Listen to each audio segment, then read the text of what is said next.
Assalamualaikum warahmatullahi wabarakatuh. Shalom, Om Swastiastu, Namo Buddhaya, salam kebajikan, dan salam sejahtera bagi kita semua. Perkenalkan, nama saya Vanessa Riarta Atmaja dengan NIM 2452012, dan pada kesempatan kali ini saya akan mempresentasikan proposal penelitian saya yang berjudul Rekonseptualisasi Pemberantasan Judi Online oleh Kementerian Komunikasi dan Digital, Implikasi Algoritma Pemblokiran.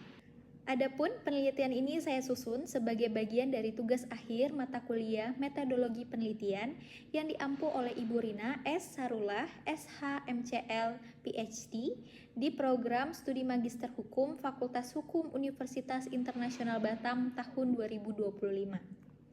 Dan video ini merupakan bagian dari pemenuhan syarat ujian akhir semester untuk mata kuliah metodologi penelitian tersebut.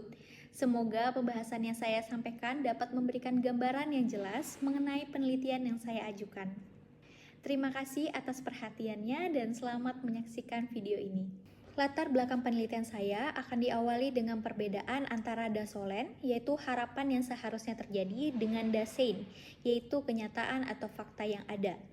Di dalam dasolen terdapat berbagai regulasi yang telah ditetapkan oleh pemerintah untuk memberantas perjudian online. Misalnya Undang-Undang Nomor 1 Tahun 2023 mengenai Kitab Undang-Undang Hukum Pidana, khususnya yaitu pasal 426 yang memberikan sanksi penjara maksimal 9 tahun atau denda hingga 2 miliar bagi pihak yang menawarkan atau memberi kesempatan untuk bermain judi tanpa izin. Lalu ada di pasal 427 yang mengatur hukuman bagi individu yang terlibat dalam permainan judi tanpa izin dengan pidana penjara maksimal 3 tahun atau denda hingga 50 juta rupiah. Selain itu, dasolen yang saya dapatkan atau saya gunakan ialah Undang-Undang Nomor 1 Tahun 2024 tentang perubahan kedua atas UU ITE yang juga memuat aturan spesifik seperti pasal 27 ayat 2 yang melarang distribusi informasi elektronik terkait dengan perjudian. Lalu juga pasal 45 ayat 3 yang menetapkan sanksi pidana penjara maksimal 10 tahun atau denda hingga 10 miliar bagi pelanggar. Namun, realita atau daseinnya, kondisi di lapangan sangat berbeda.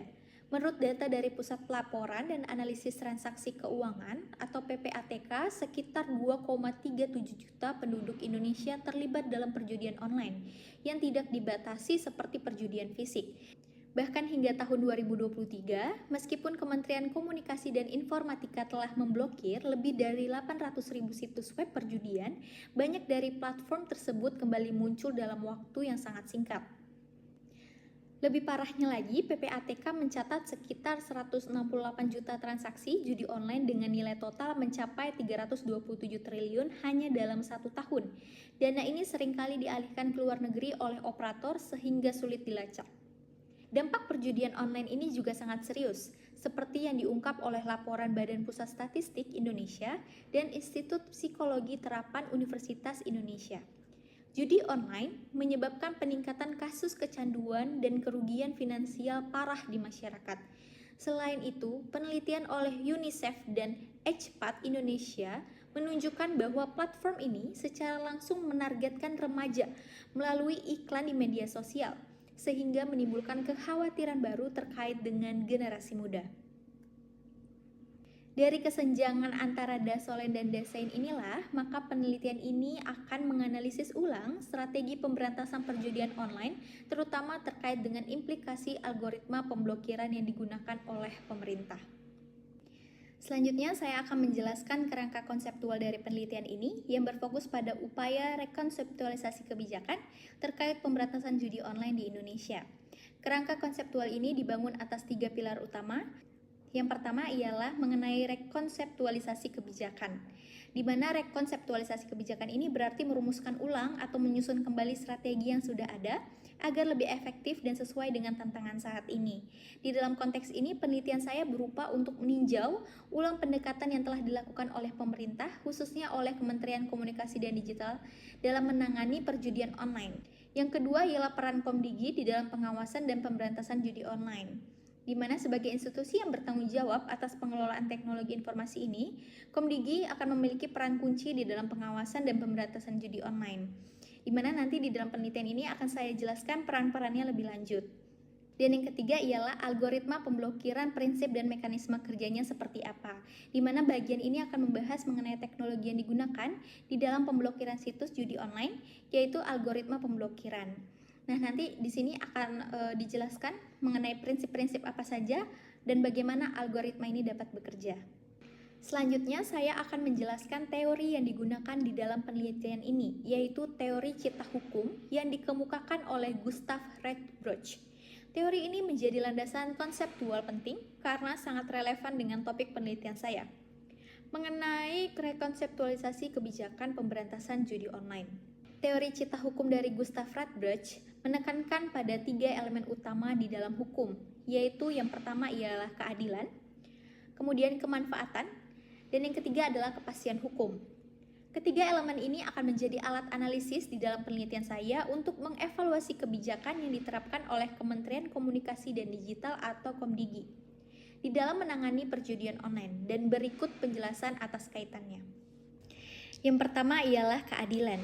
Di dalam konteks ini, keadilan mengacu pada bagaimana kebijakan pemerintah dapat melindungi hak masyarakat dari dampak buruk perjudian online, seperti kerugian finansial, kecanduan, dan eksploitasi kelompok rentan, termasuk remaja. Penelitian ini akan menilai apakah algoritma pemblokiran yang diterapkan oleh Komdigi mampu menciptakan keadilan bagi seluruh lapisan masyarakat atau justru menimbulkan masalah baru, seperti pembatasan akses informasi secara tidak proporsional. Yang kedua ialah kemanfaatan. Kemanfaatan berkaitan dengan sejauh mana kebijakan tersebut memberikan manfaat yang nyata bagi masyarakat. Di dalam kasus pemberantasan judi online, penelitian ini akan menganalisis apakah kebijakan pemblokiran situs judi benar-benar memberikan efek positif dalam mengurangi jumlah pengguna atau hanya bersifat sementara saja, karena situs-situs tersebut kembali muncul dengan cara yang lebih canggih. Kemudian yang ketiga ialah kepastian hukum. Kepastian hukum ini mengacu pada kejelasan dan konsistensi dalam penerapan hukum. Di dalam penelitian ini saya akan mengevaluasi apakah kerangka hukum yang ada termasuk dengan UU ITE dan KUHP ini sudah cukup memberikan kepastian hukum kepada semua pihak yang terlibat, baik itu secara judi online, operator platform maupun masyarakat umum. Selain itu, penelitian ini akan mengidentifikasi apakah ada kesenjangan hukum atau inkonsistensi dalam penerapan regulasi yang dapat melemahkan upaya pemberantasan dalam judi online itu sendiri. Adapun alasan saya memilih teori cipta hukum ini ialah karena pendekatannya yang cukup holistik di dalam melihat hukum sebagai sesuatu yang tidak hanya bersifat normatif, tetapi juga harus mencerminkan nilai keadilan, memberikan manfaat, dan menjamin kepastian bagi masyarakat. Dalam konteks pemberantasan judi online, teori ini memberikan kerangka kerja yang komprehensif untuk mengevaluasi kebijakan pemerintah dari berbagai perspektif, baik itu dari hukum, sosial, maupun teknologi. Selanjutnya, saya akan menjelaskan perumusan masalah di dalam penelitian ini yang terdiri dari identifikasi masalah, tujuan penelitian, dan rumusan penelitian. Yang pertama ialah identifikasi masalah. Masalah utama yang menjadi fokus dalam penelitian saya ini ialah kebijakan pemberantasan judi online di Indonesia yang masih memiliki sejumlah kendala.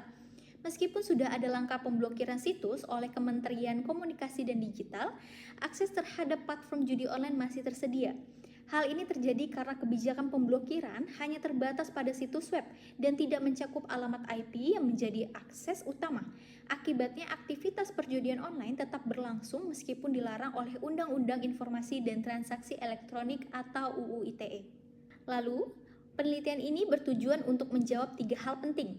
Yang pertama ialah untuk menganalisis kebijakan pemberantasan judi online yang diterapkan oleh Komdigi dalam upaya mengurangi akses dan praktik perjudian daring di Indonesia. Kemudian ialah menganalisis algoritma pemblokiran yang digunakan oleh Komdigi, terutama di dalam hal bagaimana algoritma tersebut mampu menjaga keseimbangan keamanan cyber di Indonesia. Dan yang ketiga ialah menganalisis kepastian hukum dalam penerapan kebijakan ini, serta bagaimana masyarakat merespons regulasi yang ada. Untuk mencapai tujuan penelitian, saya merumuskan 3 pertanyaan utama. Yang pertama, bagaimana kebijakan pemberantasan judi online yang diterapkan oleh Komdigi mampu mengurangi akses dan praktik perjudian daring di Indonesia?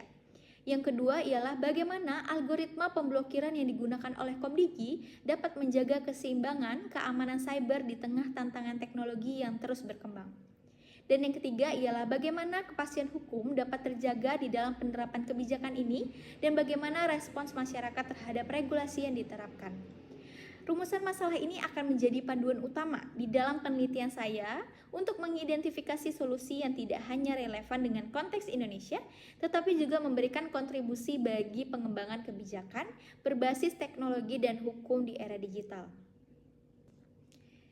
Baik, selanjutnya saya akan menjelaskan rancangan penelitian yang digunakan di dalam penelitian ini, mulai dari pendekatan hingga pada metode pengumpulan data dan analisis data. Yang pertama ialah rancangan penelitian. Penelitian ini akan menggunakan penelitian hukum normatif sebagai pendekatan utamanya. Penelitian hukum normatif dipilih karena penelitian ini bertujuan untuk menganalisis kebijakan pemberantasan judi online berdasarkan peraturan perundang-undangan yang berlaku, khususnya yang berkaitan dengan Undang-Undang Informasi dan Transaksi Elektronik atau UU ITE. Adapun objek penelitian ini adalah data sekunder yang terdiri dari bahan hukum primer, yaitu Undang-Undang Nomor 1 di tahun 2023 tentang Kitab Undang-Undang Hukum Pidana atau KUHP, khususnya pasal 426 dan pasal 427 yang mengatur sanksi bagi pelaku dan penyelenggara perjudian. Kemudian ada Undang-Undang Nomor 1 tahun 2024 tentang perubahan kedua atas Undang-Undang Nomor 11 tahun 2008 tentang Informasi dan Transaksi Elektronik UU ITE, khususnya pasal 27 ayat 2 dan pasal 45 ayat 3 yang melarang dan menetapkan sanksi atas distribusi informasi elektronik terkait dengan perjudian. Adapun bahan hukum sekunder yang saya gunakan ialah literatur hukum seperti buku, jurnal ilmiah, hasil penelitian, dan artikel akademik yang relevan dengan topik pemberantasan judi online. Dan bahan hukum tersiernya ialah sumber pendukung seperti Kamus Besar Bahasa Indonesia untuk memperjelas istilah yang digunakan di dalam penelitian saya. Untuk teknik pengumpulan data sendiri, saya akan menggunakan studi kepustakaan atau library research melalui studi kepustakaan saya, di mana saya akan mengumpulkan data dari berbagai sumber literatur hukum, seperti buku referensi hukum atau jurnal ilmiah yang akan membahas kebijakan dengan pemblokiran judi online, lalu peraturan perundang-undangan khususnya UU ITE dan KUHP. Teknik ini memastikan bahwa data yang digunakan bersifat komprehensif, valid, dan mendukung tujuan penelitian. Adapun metode analisis data yang saya gunakan ialah yuridis kualitatif. Dengan metode ini saya akan menganalisis data berdasarkan isi peraturan perundang-undangan dan literatur hukum yang ada untuk memahami apakah kebijakan pemberantasan judi online yang ada saat ini sudah memenuhi prinsip keadilan, kemanfaatan, dan kepastian hukum atau belum. Demikian terkait dengan pembahasan proposal penelitian saya. Terima kasih atas perhatiannya dan saya mohon masukan serta saran untuk penyempurnaan penelitian ini ke depannya.